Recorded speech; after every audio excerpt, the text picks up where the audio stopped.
தெனாலிராமன் கதைகள். அதிசய குதிரை. கிருஷ்ணதேவராயரின் படைகளுள் குதிரைப்படையும் ஒன்று.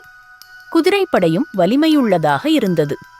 சண்டையில்லாத காலங்களில் குதிரைகளை பராமரிக்க மந்திரிகளில் ஒருவர் ஒரு யோசனை சொன்னார்.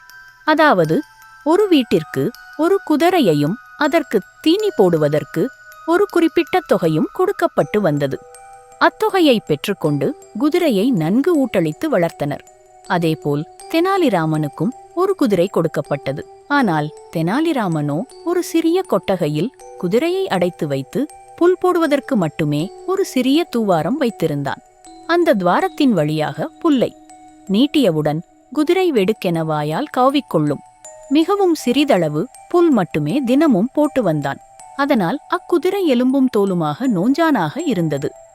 குதிரைக்கு தீனி வாங்கி போடும் பணத்தில் தெனாலிராமன் நன்கு உண்டு கொழுத்தான். ஒரு நாள் குதிரைகள் எப்படி இருக்கின்றன என்று காண அனைவருக்கும் செய்தி அனுப்பி குதிரைகளை அரண்மனைக்கு வரவழைத்தார் மன்னர். அதன்படி குதிரைகள் அனைத்தும் அரண்மனைக்கு கொண்டுவரப்பட்டன. மன்னர் குதிரைகளை பார்வையிட்டார்.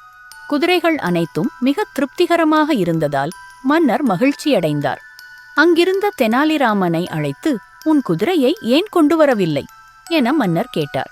அதற்கு தெனாலிரானோ, என் குதிரை மிகவும் முரட்டுத்தனமாக இருக்கிறது, அதை என்னால் அடக்க முடியவில்லை, அதனால்தான் இங்கே கொண்டு வரவில்லை என்றான். குதிரைப்படைத் தலைவரை என்னுடன் அனுப்புங்கள், அவரிடம் கொடுத்தனுப்புகிறேன் என்றான். இதை உண்மையென்று நம்பிய மன்னர் குதிரைப்படைத் தலைவனை தெனாலிராமனுடன் அனுப்பினார். குதிரைப்படைத் தலைவருக்கு நீண்ட தாடியுண்டு. குதிரைப்படைத் தலைவரும் அந்த துவாரத்தின் வழியாக குதிரையை எட்டிப் பார்த்தார்.